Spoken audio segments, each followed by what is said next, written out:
Alright, so we're going to go over an epic only run of normal Void Rift. And these are all units that are easily obtainable, either through raid up banners that we've had so far, and that they're epics, or just plain given to us by the game.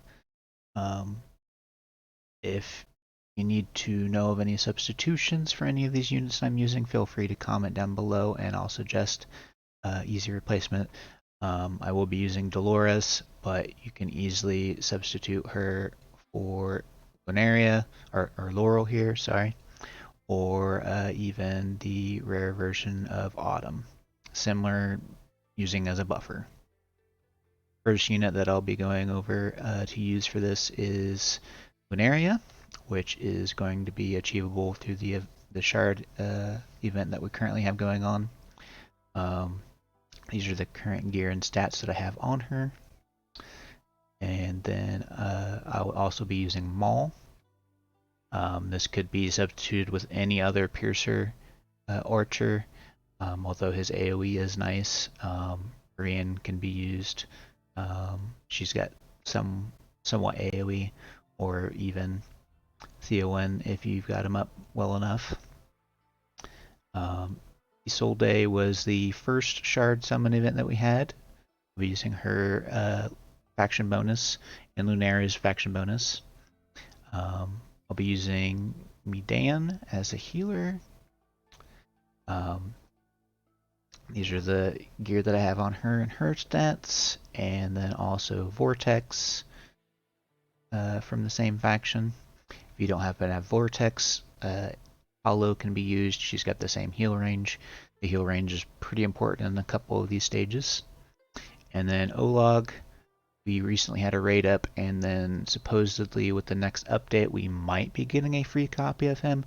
It's not exactly spelled out very well, and I have actually got a completely unupgraded unit piece of armor on him, so I'm going to updo that real quick. And yeah, he still tanks so well with unupgraded gear. I'm just going to take that up to 12 real quick. In fact, I'm sure there's other things that I use that aren't geared up properly. This isn't even rolling well, but it doesn't even matter. Just real quick, put that up real quick.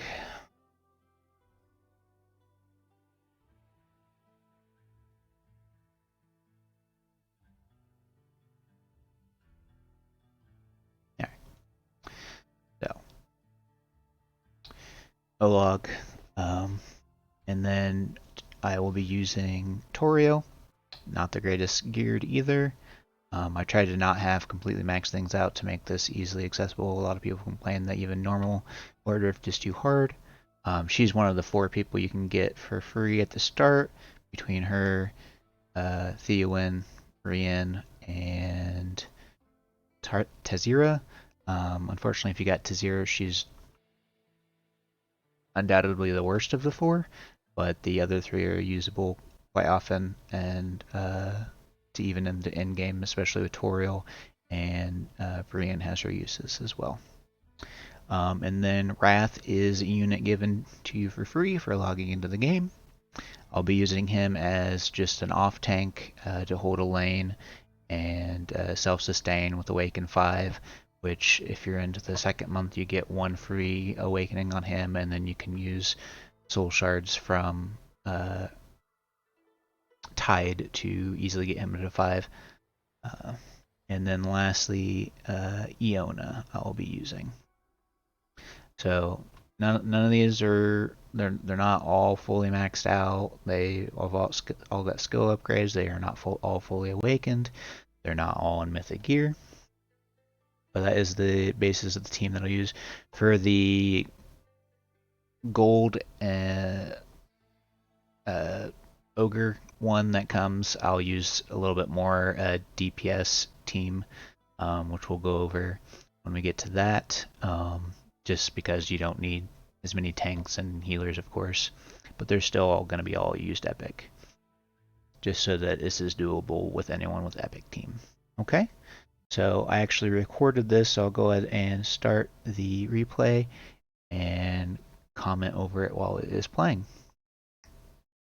So there we have our team. We're going in. So the waves actually first come towards the bottom, but she's going to send one a bug that explodes and causes a lot of damage. So having Olog and Isolde and then Vortex as a healer, giving them constant shields is really big.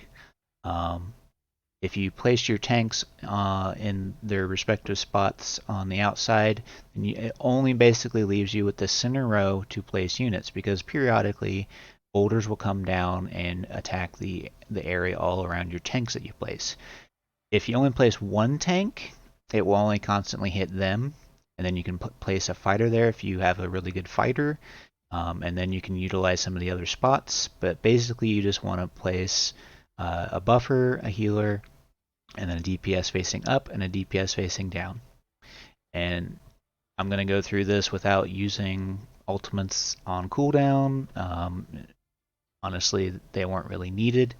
Olog's just such a great tank, and Isolde is such a great tank, and that they're able to hold this on their own. But it's slow and steady. If you have any problem with keeping your tanks alive, even some of these units aren't even fully leveled up to 60 and fully awakened. Some of them are still at 50. But the ones that are more important are obviously were pushed up to 60. I think everyone that I used in this match, Isolde is still 50, I believe. Everybody else is 60 here. So obviously it's some investment, but this is the first step into in-game that the game currently has. So you're going to need a little investment to get in here. Short of the boulders and the exploders, they're just slow waves, 14 people to take out.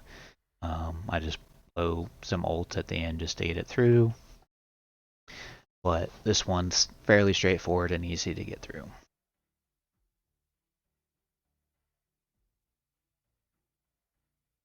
Last unit coming in, and then Arako walks off, taunting you. So that's first mission down.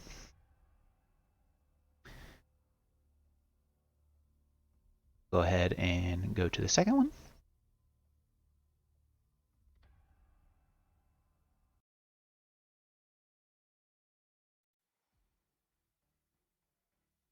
So this one, I just used the one tank. It still has the boulders coming down, but with the one tank, it will only focus the top. I accidentally placed Iona wrong, so quickly reset. So with Olog up in that area, it allows you to use the 3 bottom row there, because the boulders aren't going to come down at the bottom lane, because I'm just going to put Wrath there. And the boulders will only target a defender if you have the one defender. So then I put Iona facing up to attack Olog's units that he's blocking, buffer with Dolores and Vortex for healing, put Wrath down to where he can get Dolores buff, and then I just place Maul and Lunaria down at the bottom row, which will be still within range of Vortex healing. And Lunaria with the Piercer Lord bonus, very good with this. I mean, it's good in all content, but getting that extra range out there is can make and break certain game modes. Just getting that extra range out there. Honestly, she really pulls her weight in this, so she's a great unit for anyone to build up and hopefully get with the Lunaria Shard Summon event that's going on. Okay, occasionally after a while she'll spawn the mini bosses and send them in, but Olog and is fine tanking it just fine with just the Iona 1 DPS, and then the second one coming in, it dies before it even gets to Wrath, with Maul and Lunaria on there.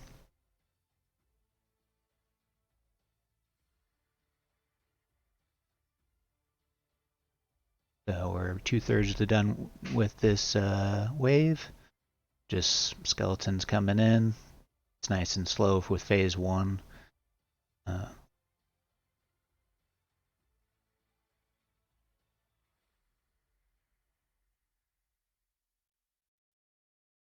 Last wave's coming in, and then the second mini boss will be sent through. I ult, didn't really need it, slowed it down a little bit, killed it before I even got to Wrath. And then just the last little wave with Iona knocking out.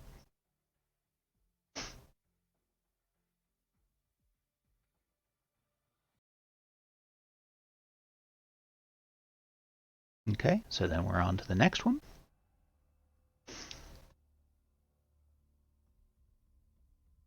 This is the one with the ogres coming in. I'm switching around, like I said, just to more DPS focus, but still using only epics.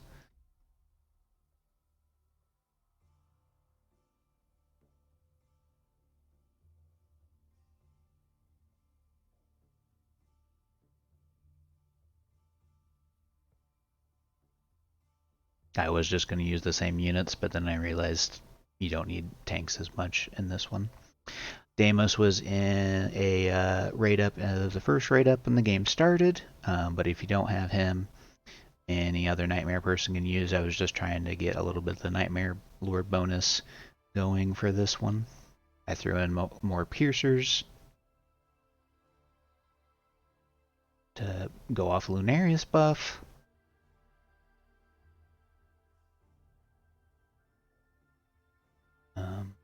And still using Maul, Iona, and then I threw in Mary for more crowd control.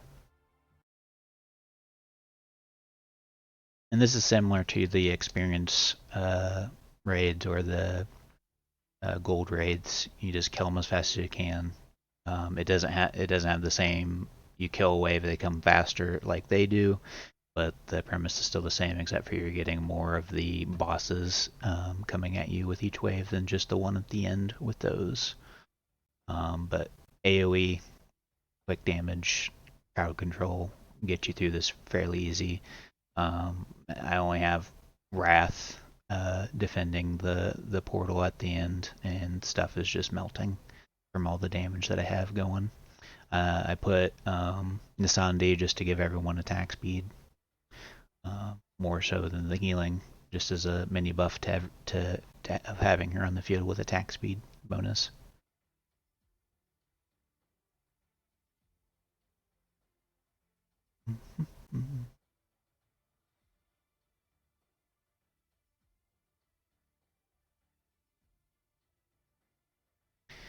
So far, it's pretty straightforward. Tank and spank is the term used for online RPGs, MMORPGs. You just you tank through the damage and you DPS them down. No hard real mechanics yet, but the next couple have a few put in that we'll cover when we get to them. Last one taken down there.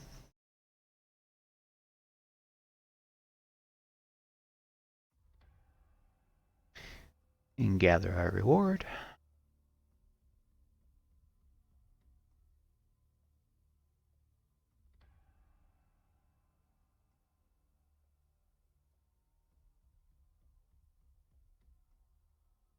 And on to the next one. Same team that I used on the first ones. Now this one takes a little mechanics. So when Calypso comes in, she's going to attack the last unit placed. So I quickly place Lunaria facing that way, Dolores in the middle, and Maul back one but facing up. And then Lunaria does enough damage to break her shield and make her run away. But if I hadn't, I needed to hurry up and get Vortex in to tank her shots so that it didn't kill Maul. And then we got some units coming in, but they do some weight, so I go ahead and place Olag down, because that's the first one coming in.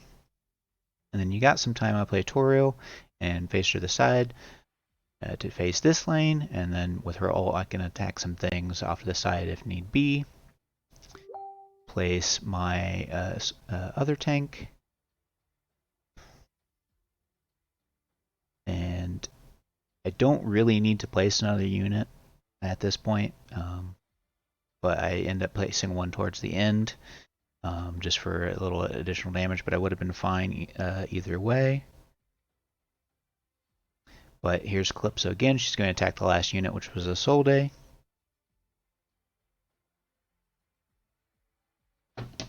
You get her down to break her shield, and then she'll scurry away again.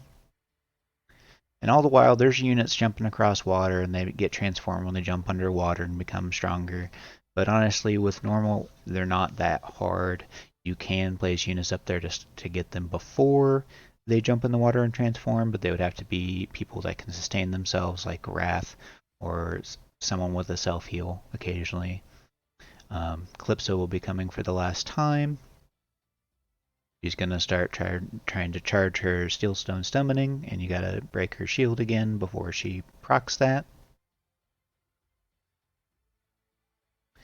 She comes in a little bit, and every time if she does happen to get that off, it's going to like drastically increase her damage, and to where even just one or can become troublesome. You definitely don't want her to get the second and third one. One is doable still with decent gear, but you definitely don't want her to get the second or third one. So having a Piercer Lord definitely helps with getting that extra range to hit her earlier to get that shield down as fast as possible. So we're on to the next one. We have to deal with Calypso again. So this one, I hurry up and throw Toriel down there, face her that way because there's going to be aerial mobs coming in for her to take out. I drop down a Wrath down at the bottom here because you can self-sustain.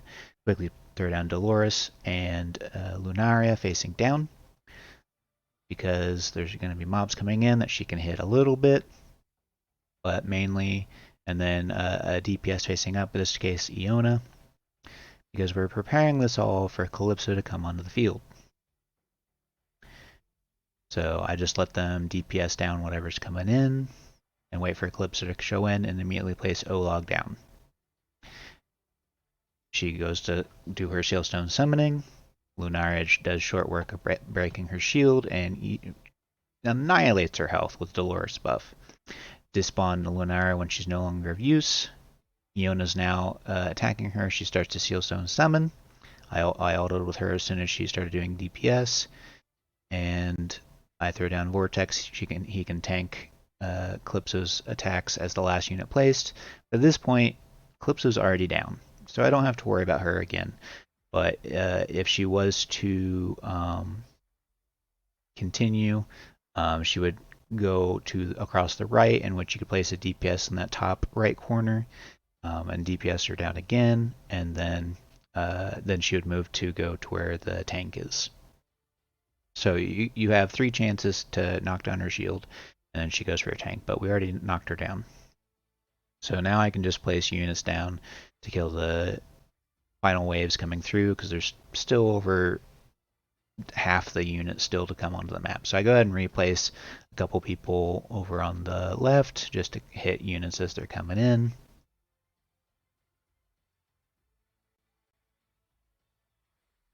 As you can see, Lunaria definitely proving she's worthy of being an epic lord with this instance.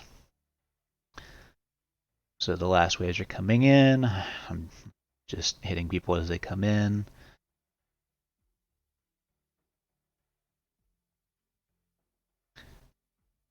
If you have multiple tanks, you might have to despawn one tank when you have a bunch of costs, and then you can place a DPS to hit Calypso towards the end, and then immediately place down your other tank so that she targets the tank. You can kind of bounce tanks back and forth to get through that if need be as a tactic. So we'll go on to the last battle here for phase 1. Same team going in.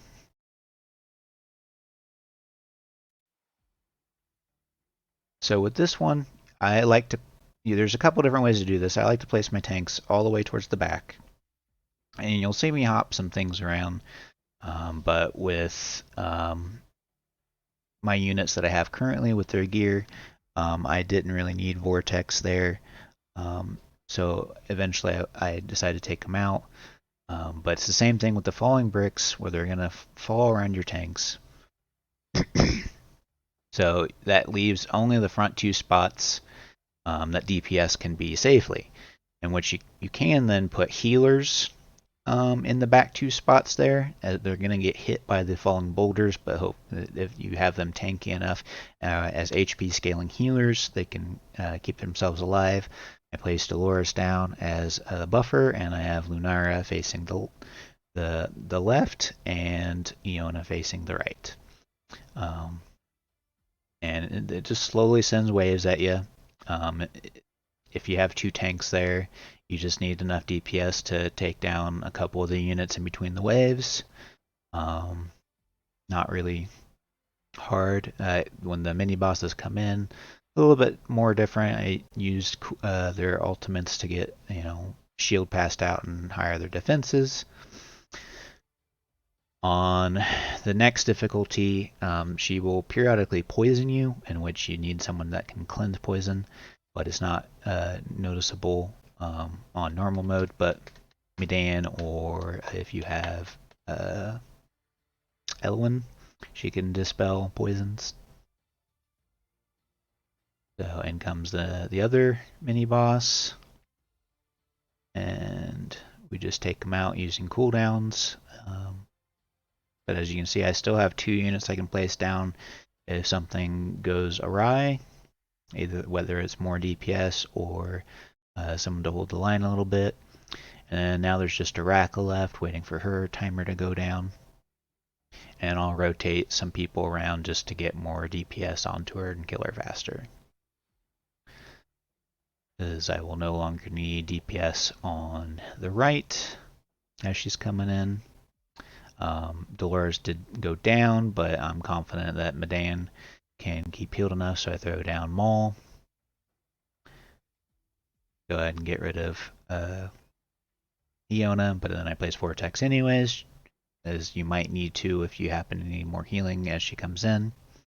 And there you have it. That is the end of Phase 1 with Epic only run. Hopefully that helps people get through this. A lot of people have stated that Void Rift is too hard for them. So hopefully this gets you through it with some ideas and the mechanics behind it. And we'll go ahead and cover Phase 2 in the next video.